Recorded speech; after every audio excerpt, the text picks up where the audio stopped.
welcome to Inspiration from the Nook, and today's Nook is in my car. I'm getting ready to go to a furniture shop and try to pick up some furnitures because we are getting ready.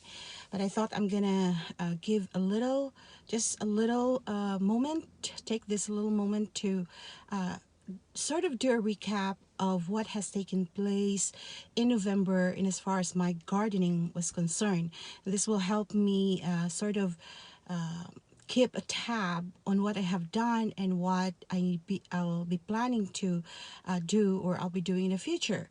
So for November, before we had that snowstorm, I was actually able to plant the five lime, no, not limelight. I was able to plant the five Firelight Hydrangea that I ordered from Proven Winners, and I'm gonna post the link below. I was able to do or plant the 300 bulbs in the ground. They're a mix of tulips and a mix of daffodils and allium. So that is really keeping me inspired and look forward to spring. And every day when I look outside, I kind of like, okay, that's where my my bulbs are. So I cannot wait for spring. Actually, we all can't wait for spring. I do have an update also with Amaryllis, my Amaryllis. I have the link below for the video that I made for that, and it was awesome. The Minerva, the one that already has a growth when I took it up out from the box, have bloomed. I mean, it has bloomed, and it's amazing because this one bulb has this one long stem, and then out of the stem were four like larger than my hand blooms, like four of them around. So I'm so excited. So it's actually a big head of blooms, and in fact yesterday I had to put a stake on it because it started to flop over to the other side. So I was really thinking that one bulb equals one bloom, just one flower. That's what I was thinking. So I was really pleasantly surprised to see four large blooms. So the other one is still growing, and I think that's the red lion, and I look forward to I probably would have a bloom for that in Christmas time. So I'm very happy with the Amaryllis. Next year I certainly would be adding more, and I think it'll be a really, really nice thing when you have this big pot or a tin pot, and then you put like five amaryllis in them, and when they all bloom, you should have a big clump or a big globe of amaryllis in you know, I don't care if it's before Christmas time, or after Christmas. I really don't care as long as it's blooming for me. So let me put a clip on that.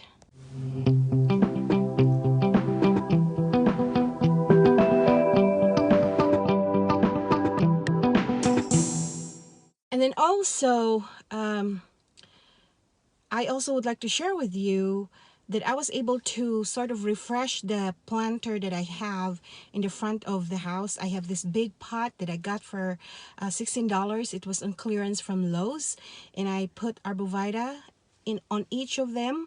That was also I got clearance from Walmart, and then I put some, gourds and little pumpkins and mums, and that was supposed to be for my fall and Halloween decor at the front of the house. And then now that it is it is technically still fall and autumn, but who are we kidding, the leaves are gone.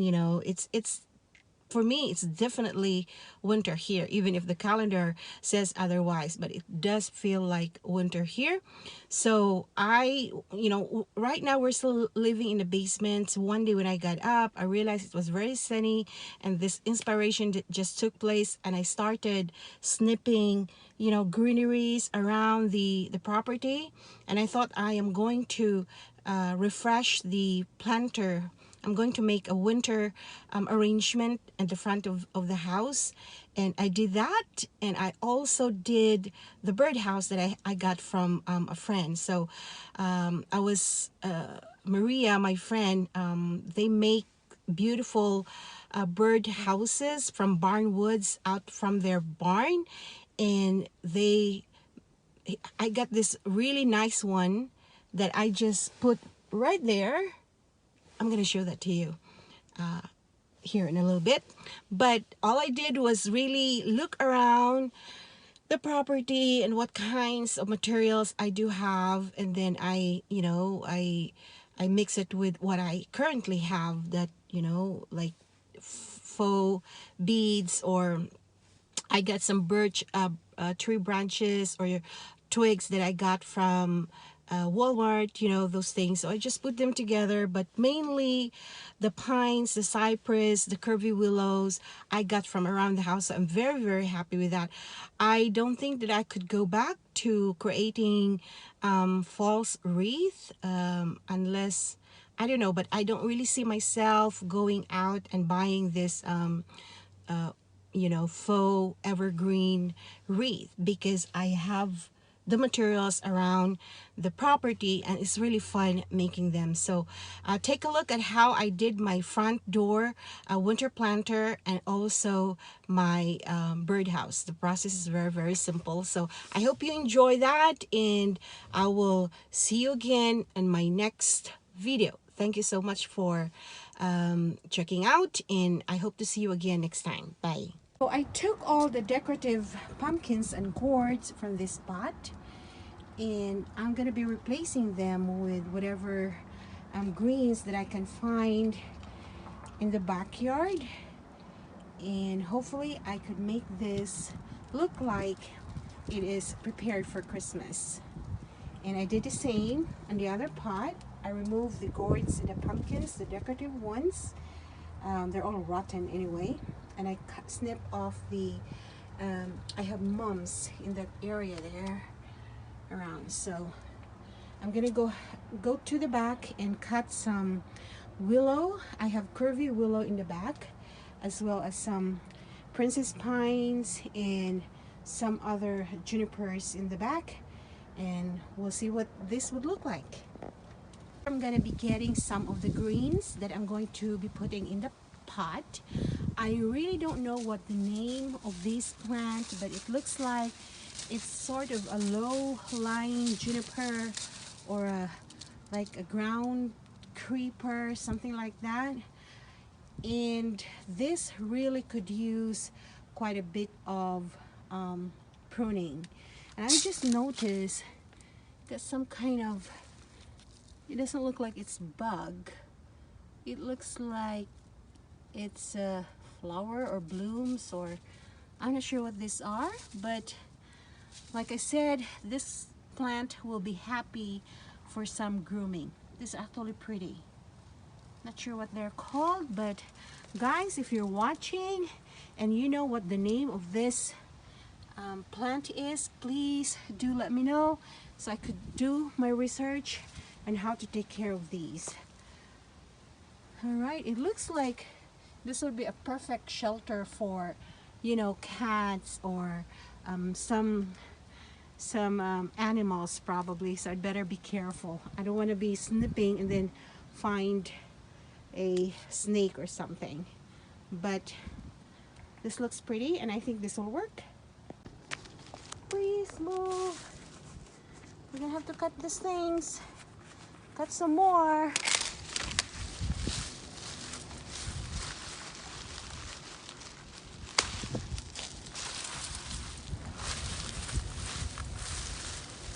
Looks good right here. Oh, this one even just snips.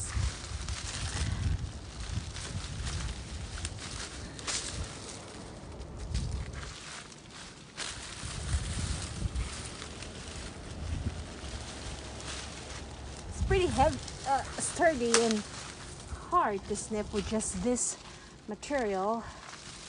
So, all right, looks like I'm gonna have some cleaning up to do, but I think this will work for now. This is about,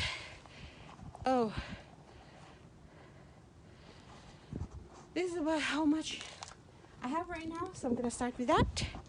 1, close to the base here to kind of hide this area. But don't worry too much about, you know, making it perfect, because, you know, you could never really go wrong with this, because you can always fill it up and it wouldn't look like, I mean, it would look like you did a lot with it, but not really.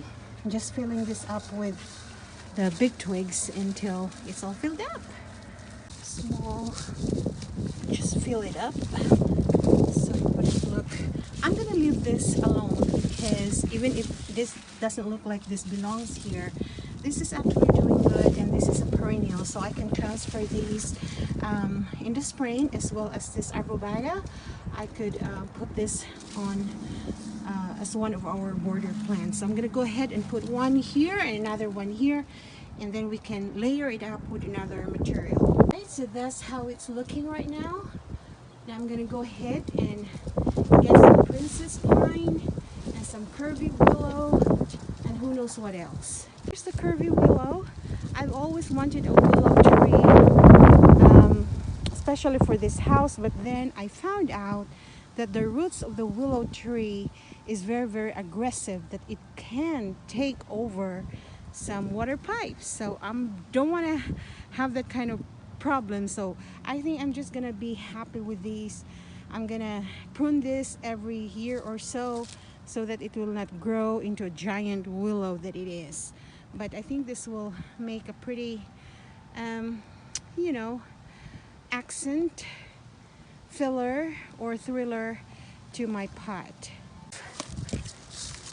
In fact, more than enough for an accent. And then we're gonna go ahead and cut some branches of, I'm not really sure what this is called.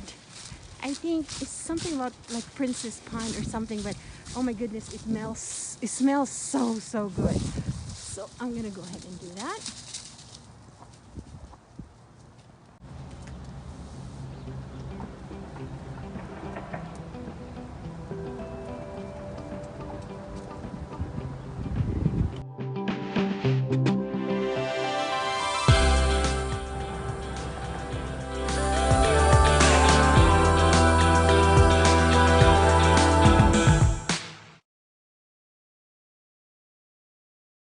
So here is another little project that I did. No plan to do it. I really just, you know, have that inspiration, I think, and motivation to just start snipping greeneries from around and come up with this. So let me start from the bottom. This is actually a plastic sort of a planter. It looks like wood, but it isn't.